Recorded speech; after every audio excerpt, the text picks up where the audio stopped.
Hello and welcome to another trip report. I forgot to do the introduction when I recorded the video myself, so I'll do it right now, not far away from home here at the Hague HS railway station. But this time I'll be taking you on an intercity from Stuttgart Hauptbahnhof in Germany, so Stuttgart main station, to Zürich Hauptbahnhof in Switzeland, so Zürich main station. Make some stops along the way, some bigger and some smaller towns. Tell you all about this with the use of voiceover. For now, I hope you like this video. If you do so, give me a thumbs up.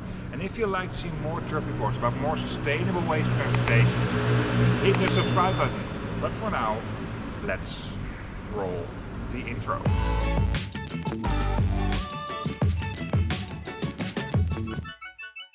Before we dive into this, a quick comparison on the environmental impact if you're traveling by train, car and plane on this route. I explained everything about this graph, so for now we just dive into this video. Stuttgart Hauptbahnhof or Stuttgart Main Railway Station. You might also call it Stuttgart Central Railway Station. I arrived here with an intercity train that came from Cologne in the northern part of Germany. Well, not really up north, but a bit more up north.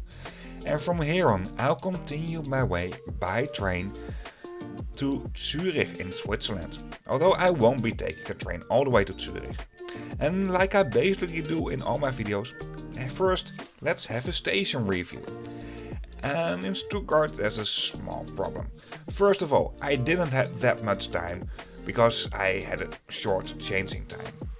Second of all, Stuttgart is being refurbished big time at this moment. It used to be a terminal railway station only, and at this moment it still is.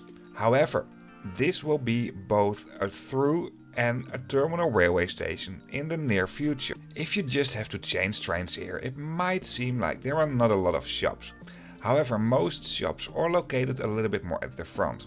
The area in between what is right over here is a construction zone. Also, the entrance to the metro is located a little bit more at the front in the old railway station building. The new railway station of Stuttgart is promising to be very stunning, as this artist impression shows you. I can't wait to see it, and I think it's great that this railway junction is gonna have some great improvement. I mean, there's not much wrong with terminal railway stations as long as these are in general final railway stations, and if some trains make their stop along the way, it's fine. However, if trains arrive from one direction, make a switch back and leave to another direction, there might be some congestion at the points where you find the switches. So other trains have to wait, what is a perfect recipe for delays, and especially if some little things in the timetable are already slightly different as normal. A small delay may cause a delay on a delay on a delay. So therefore, I think it's great that this railway station will be improved and is promising to be stunning. So I'll definitely try to feature Stuttgart Hauptbahnhof when it's finished. Probably December 2025. For now, let's go back to Stuttgart Hauptbahnhof as I found it when I was here in April 2023. And let's go straight to my train. You'll find clear departure screens that will host information about the train, and a small train composition will be displayed over there as well.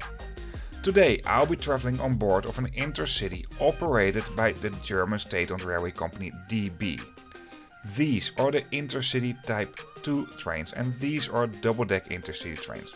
These double-deck trains are former Westbahn trains. They're only about 2 years old when they came in service at DB. I already featured these trains before on the route Rostock, Berlin, Dresden, but those trains were slightly different as these trains. These are Stadler KISS trains. Today I was traveling in first class. I don't do this a lot, by the way. But first class on these trains, well, it's not bad, but I think there are better first class products. And it was also different than the first class I experienced on the route Rostock-Warnemünde, Dresden, what it was on exactly the same train types.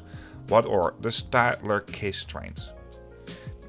At the outside it has been clearly marked where you will find the first and the second class, and also the carriage numbers and what seats can be found where have been marked crystal clear. You can't miss it. Apart from that, you find digital screens at the outside of the train that will host route information. During my ride, and especially at the beginning of the ride, it was busy, and that's the least I could say. I'll start off by showing the first class. The first class comes in a surprisingly 2x2 configuration and there are only seats facing each other, so bay seats. I'm not a big fan of that. Despite the fact that double-deck trains in general don't give a lot of space for luggage, I found the luggage space in these trains really good. I mean, these are still long-distance trains after all. At the moment you move from one carriage to the other carriage, it has been clearly marked on the doors what carriage you're going to. This here is the layout of the standard class, and because you have these seats that do come in an airline style composition, so not facing each other, I think I prefer this slightly more. I also like these sofas over here. Some people liked the stairs as well.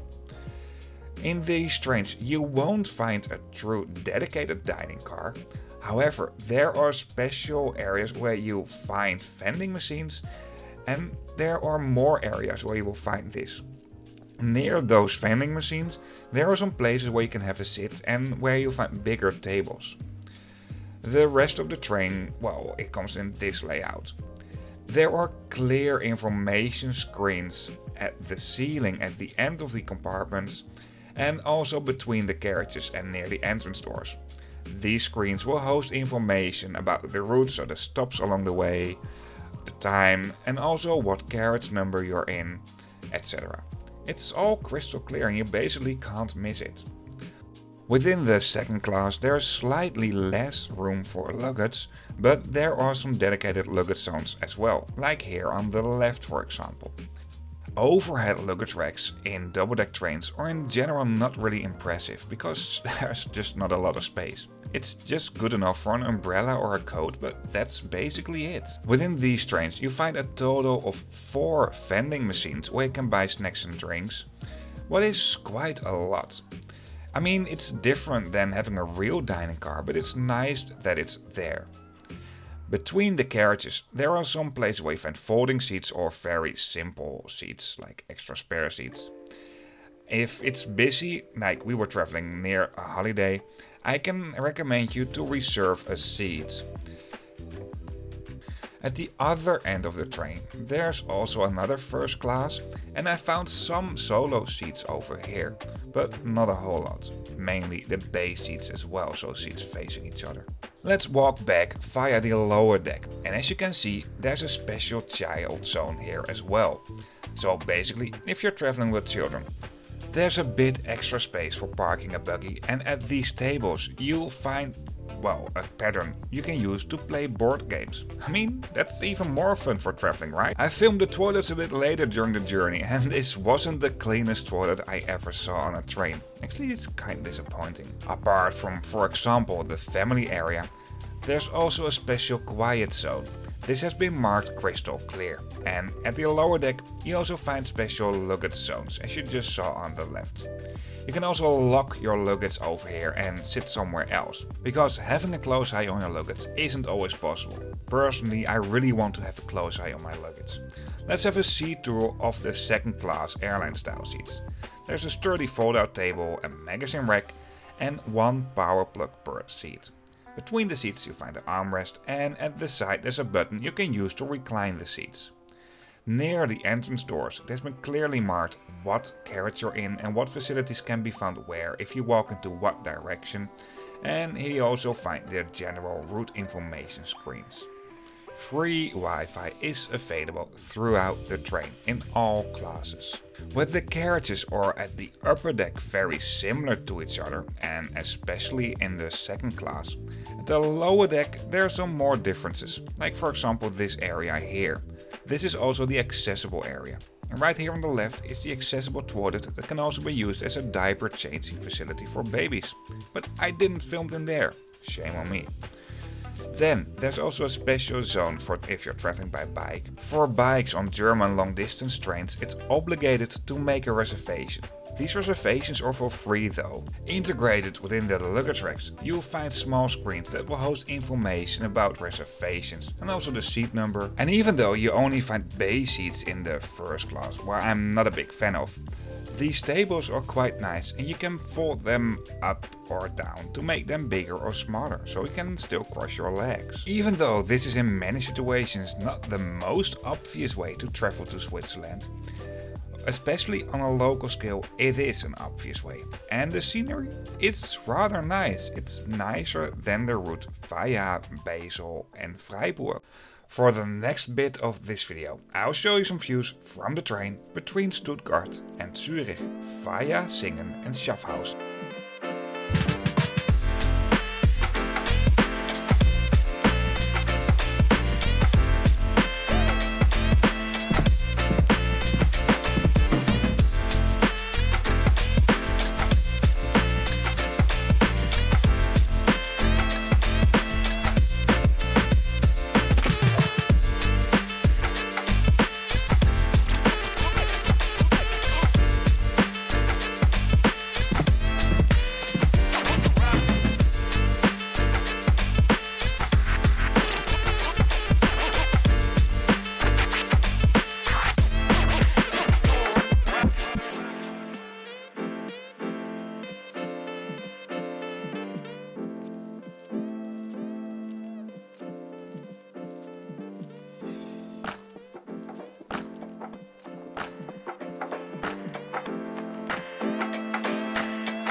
I hope you liked this video. If you did so, once again, give me a thumbs up. I really appreciate it. This helps to grow the channel and to convince more people about more sustainable ways of transportation. And if you want to see more, hit the subscribe button. See you on my next video. Once again, thank you for watching. If you want to see other trip reports, of course you can find them on this channel, and you can always subscribe so you can see the newest videos. If you don't want to miss anything, also hit the bell icon. However, in the description of this video, you also find a link to a map, and on this map you can find all trip reports. See you on the next one.